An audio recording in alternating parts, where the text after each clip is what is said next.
एक बात पूछनी थी ऐसे आपसे कि 30 सालों से आपकी गवर्नमेंट है, अभी तक कोई ऐसा हॉस्पिटल नहीं बना पाकिस्तान में जिसपे आपकी सर्जरी हो सके। नहीं, 30 साल हो गए हैं। अब पहले पिक्चर बनवा रही थी, अभी चली गई है जी। एक छोटा सा सवाल पूछा है, 30 साल से ये हम पे गवर्नमेंट कर रहे हैं और अभी जो है सर्जरी अपनी जो है वो लंदन से करवाने जा रही है जी। क्या जो क्रिटिसाइज करने के अलावा भी कोई बात हो? नहीं, वो उनसे सवाल पूछा, उसके बाद जो है चली गई है, भाग गई है। पहले जो है वो बात कर रही थी।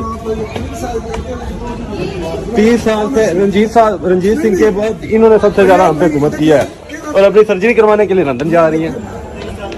एक बात पूछनी थी ऐसे आपसे कि 30 सालों से आपकी गवर्नमेंट है, अभी तक कोई ऐसा हॉस्पिटल नहीं बना पाकिस्तान में जिसपे आपकी सर्जरी हो सके।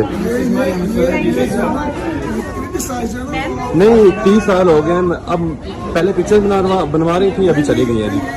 एक छोटा सा सवाल पूछा है, 30 साल से ये हम पे गवर्नमेंट कर रहे हैं और अभी जो है सर्जरी अपनी जो है वो लंदन से करवाने जा रही है जी।